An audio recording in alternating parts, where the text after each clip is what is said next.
reliance on Russian energy a chance or a necessity? This is the question of this edition. Today we will discuss Hungary and energy policy with the State Secretary for Energy, the Minister of Energy, Attila Steiner. Thank you very much for coming for the interview. Thank you very much for the invitation. Thank you, and thank you for the attention for your dear viewers. My name is Tamás Maráci, I work for the Danube Institute.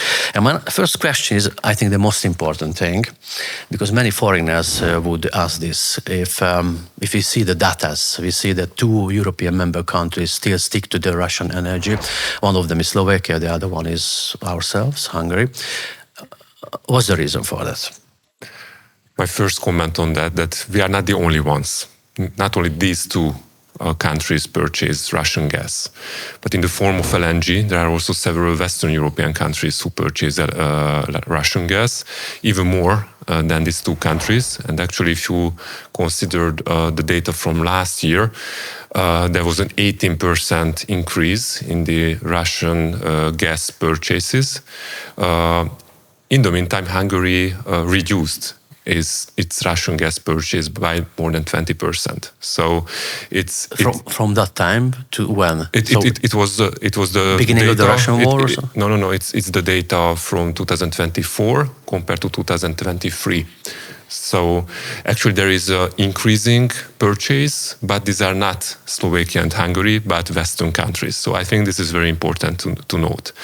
Secondly, in case of energy, of course, geography and physics matter.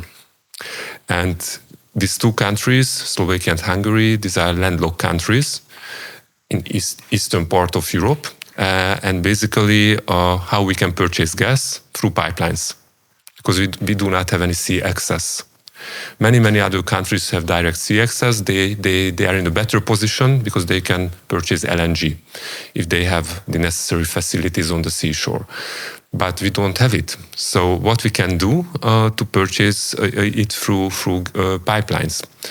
And pipelines have physical constraints. They have a maximum capacity, so we cannot switch from one direction to another direction because there could be a lot of bottlenecks.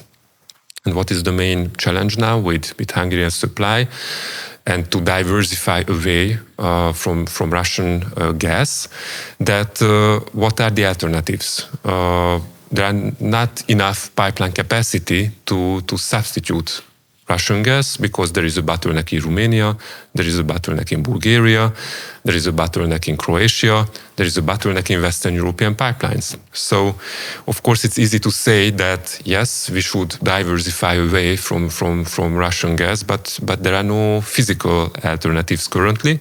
Those pipelines shall be developed. Those have execution time, which are not a couple of months, but a couple of years. And these are executed not by us, but by our neighbors. I see.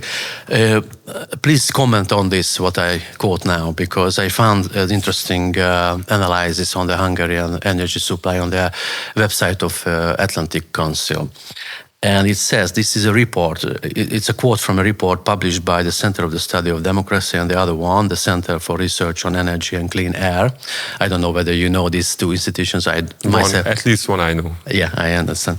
So the quote is that these 2 institutions found out with their research that the Hungary and Slovakia could purchase alternative supplies besides the Russian supply, non-Russian oil via the alternative source, like through Croatia, the Adria pipeline, non-Russian gas in the form of LNG, liquefied natural gas, through many LNG ports in Europe, like Germany, Italy, Greece, and the last one was Poland, maybe. Can you comment on it? This sounds great in theory, but let's face the reality, physics and pipeline capacities. Of course, we could purchase more LNG through Croatia. However, now the capacity is fully utilized of the Croatian LNG terminal. So how we could purchase more through that terminal if the Croats will expand the capacity. This is planned. They promised that will happen by 2027. That's wonderful. But then they have to also develop the pipeline capacity until the Hungarian border, because this cannot deliver also more gas currently. This is fully utilized.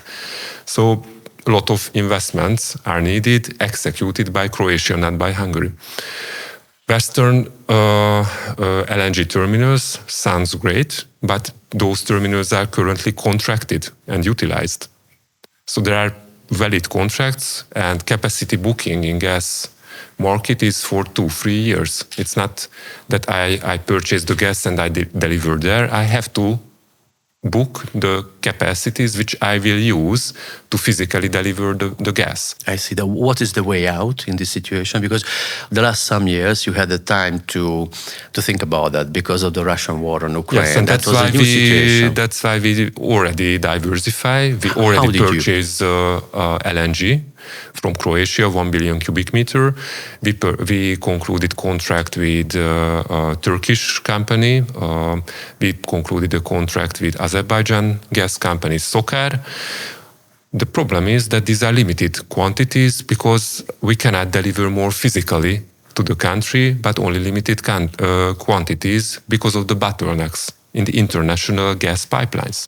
What about the Azeri gas field, what Hungary purchased? I didn't really know about that. I was surprised some weeks ago when I heard. It's not a new story, of course, not a newest story. Can you explain something? Actually, why did Hungary do it? I think it's a very good way to show that we try to diversify. And that's why we purchased 5% in one of the largest gas fields in the world.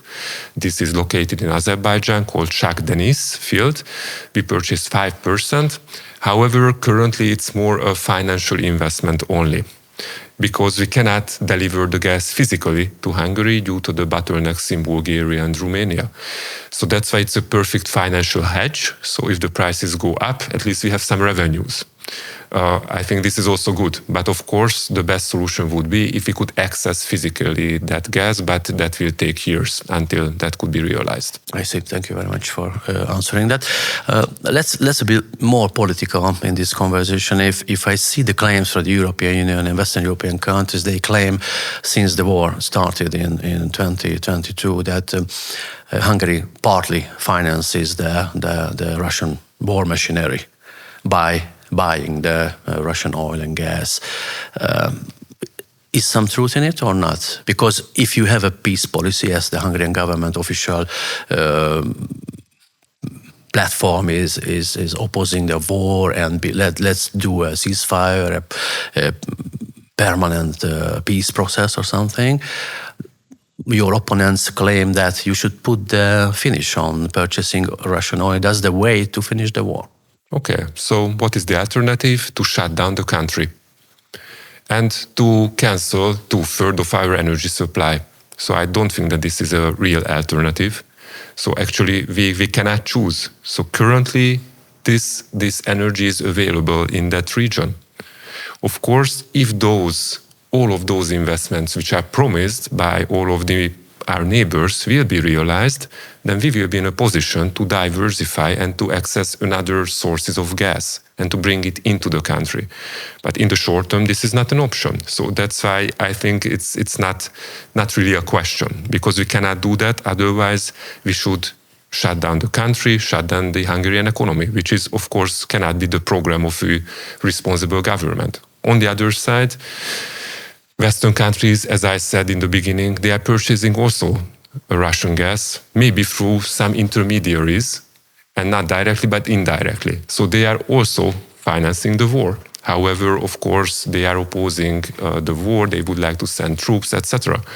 But if you purchase crude oil from India, which originates from Russia, if you purchase Russian gas in form of LNG, then that's the same situation. So I think it's a very it's not an honest discussion. We are pointed out because we have the pipelines, and we don't have any alternative in the short term to switch. They have the alternative. In spite of that, they are purchasing Russian LNG more than these two countries. And will this dishonest practice of purchasing oil from the side of Western countries be finished in 1st of January 2028, when the Commission plans or tries to finish this kind of all the supplies of Russian energy? Look, do you think that? I don't think that they will terminate because how this proposal looks like, you have to justify that it's a non-Russian gas. But if you get a paper from the Indians, for example, that this is Indian crude, then you purchase it. And companies are motivated, incentivized to purchase it because it's cheaper. That's why it's happening, because it's cheaper. And these are companies who would like to earn profit. And that's why they purchase the Indian crude or the Indian refined product, which is refined from Russian crude. It's interesting. It's twice you mentioned Indian oil. This is a typical example of how they do that. And so actually, this is not Russian, but at the end it's Russian. Yeah, I understand that. And one interesting thing about the Indian situation, which is not connected to the example you mentioned, but the example of how America punish a country to buy for buying Russian crude oil. Like India got some new tariffs from America on the neck, because of that. Do you expect that maybe an ally, Hungary, would get in the same situation when America gets in a situation? For example, Trump cannot manage to secure a deal with Mr. Putin in 1 month, for example, and he decides to put pressure on Russia. And one element of the pressure will be to ask allies to stop buying Russian oil, to put pressure on Moscow. What will Hungary do in this situation?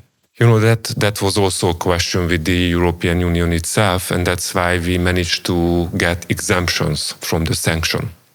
Because we could justify that we don't have other option currently to purchase so much quantity of alternative gas. And you could also see in the news that, of course, the Ukrainians attacked the Druzhba pipeline several times, and that was not endorsed by President Trump at all. But he was very angry after hearing those news. So I think nobody can expect that we have to shut down the economy because we will not be able to access energy, and I think it's very hard to negotiate if that's the situation. So I think a realistic approach shall be there. I see. I read an opinion about the Druzhba attack, the Ukrainian attack on Druzhba, and the US need to know, the Western US, that Hungary gets the Russian crude oil through this Druzhba pipeline. It goes through Ukraine, Russia, maybe Belarus and Hungary, or something like that. An opinion about this, that this attack was not only a message to Putin to stop the war machinery, but maybe a message to your government, the Hungarian government, to stop trading with Russia. Do you get the message this way? I think it was very obvious that was the purpose. Even President Zelensky made some reference to that. So we considered it as a targeted action against Hungary, because Ukrainians, since they know the pipeline, they know what its impact is and how much our supply security depends on that pipeline. So I think it was really targeted, and it's quite obvious that if they do it again, then this is the way how they would like to put pressure on Hungary. Mm-hmm. What would be your government answer to this if it goes on and on? There will be a fifth, a sixth attack, and maybe elimination, God forbid that, but the elimination of the transfer of oil. That we would consider it as attacking a critical infrastructure which is supplying a European Union member state. And not only one, but two. So it means, according to our understanding, an attack against the European Union. And Ukraine would like to join the European Union. So there is a big discrepancy between the will and what they do, and how they could expect that we support in such a case that they join the European Union. So I think this is a big question mark. And it's a theoretical question. If the Druzhba pipeline was eliminated, in that case, what would Hungary do? How many supplies do we have to survive the situation? And in the radical case, where can we get supplies beside of the pipeline? We have also some domestic production still, but this is around 10% or even less. We have an alternative pipeline through Croatia, the Adriatic pipeline, which has been never tested for a longer time, whether it can supply Hungarian and Slovakian refineries. So they always claim that they can supply, they have paper and test results for 1 or 2 hours, but not for months or years. So I think this is a big challenge. And of course, then we could, according to the sanction exemptions, we could also get access Russian crude through that pipeline. So that would mean much more expensive access of Russian crude, because it's not the shortest way, but you have to put it on the sea. Then you have to use this very expensive pipeline. This is one of the most expensive pipelines in Europe, because the Croats doubled actually the tariffs when the war started immediately, because they know that this is the only backup. So only on business terms, if we have Druzhba and we have Adriatic pipe, it's very easy to decide on business terms, because the Druzhba pipeline is much cheaper.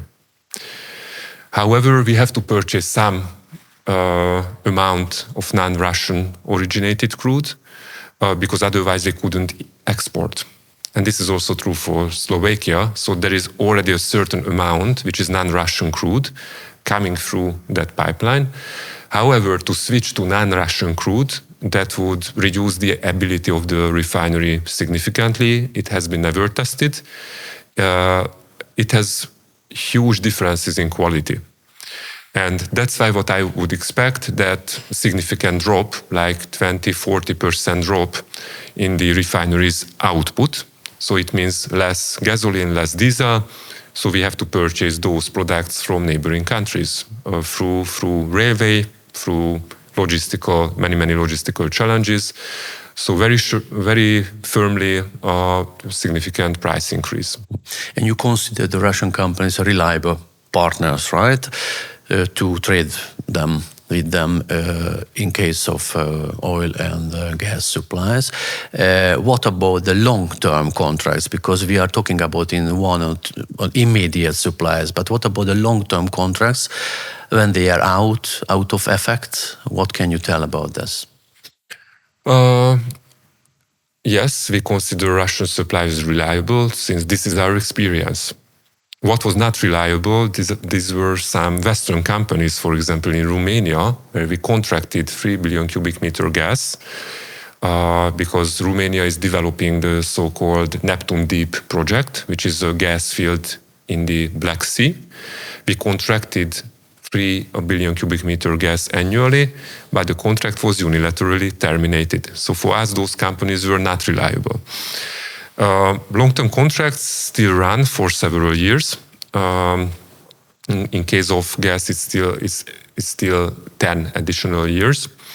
So what is, I think, a big challenge if the Brussels proposal to fully cut Russian fossil fuel imports will happen, that the Russian companies will go to court, and basically they will initiate a case why those European companies terminated unilaterally the long-term contract. And I very hardly see which are the safeguards in such a situation. And if the court decides in favor of the Russians, then that could mean several billions of euros as penalty, which shall be paid to the Russian companies. So I don't see how those penalties will be financed. Thank you for answering this question. And finally, at the end of the conversation, State Secretary, I would be very interested if you explain to the viewers that what structure the Hungary energy mix has, and what elements of this structure needs to be developed. Because we have nuclear energy, very big time. We have these oil and gas supplies. We have others, green energy. I would suggest we finish the conversation with the green energy. But first, can you explain the energy mix? What is normal in it and which is abnormal yet? So the total energy mix looks like 1/3 is still oil-based. The second third is gas-based. And the rest is electricity, nuclear, renewables. So this is the current situation. I think one of the key strategy how we can reduce gas exposure and to substitute fossil fuels and natural gas with others like geothermal, biomass, potentially hydrogen. And I think one of the key solution is electrification, to have more electricity consumption instead of gas and oil, because that means more local generation. We don't have to import from far distances energy.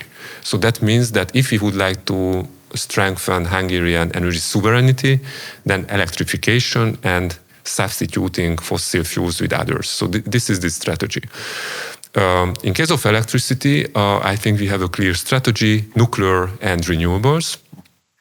Both are carbon neutral. And when the sun is not shining or the wind is not blowing, then for balancing purposes, batteries or gas-fired technologies. So still natural gas is there, but not for 24/7 consumption, but for peak hours when it's needed. And currently with nuclear, 40% of electricity comes from nuclear, and we are world number 1 with regards to solar energy generation. In the electricity mix, we have 25% solar production. This is the highest in the world. So I think maybe a few individual listeners. users or company use? This is both. This is country use. I see. That means also households. We have more than 300,000 households with residential PVs, and we have the large industrial scale PV parks. But altogether, if the sun is shining, then we can fully supply Hungarian consumers with nuclear and solar. We can even export in those hours. The key challenge is if the sun is not shining, and still this is 80% of the time, then we have to find the solution. And that's why we would like to a little bit overbuild the PVs and to store the excess, the surplus in batteries, for example, and to use in those hours when the sun is not shining. So I think this is the strategy, but also to have more geothermal, because that can reduce gas consumption, to use more biomass, biogas to reduce natural gas consumption. And actually this year we started a huge support scheme package to subsidize those technologies. And I think it's like a puzzle. We need a lot of small puzzle elements to reach more significant result. So in connection with the green transition, which is a requirement by the Commission, are we in a good phase of this transition? Yes, actually, we already reduced our emissions by 48%. This is a significant drop, and we would like to continue. We are quite confident that we will reach the minus 55% by 2030, which is expected by European institutions. But not because of the target, but because we think it's good. It enhances the Hungarian energy sovereignty. This makes the whole energy system more sustainable also on financial side, but also from environmental side. So I think this is good for the country, and that's why we do that. But this is a very delicate task, because if we do it only focusing on sustainability, then it could be very expensive, or it could harm supply security. So that's why we have to consider 3 aspects: supply security, prices, affordability, and sustainability in the same time. So it's a hard job. I wish you the good luck for continuing this. That's why Energy Ministry has been created 2.5 years ago, exactly because of this purpose, to coordinate those efforts. I understand. Thank you very much for the conversation. Attila Steiner, thank you. Thank you very much. Being here. And thank you for the attention, viewers, and we will see each other next week. Bye-bye.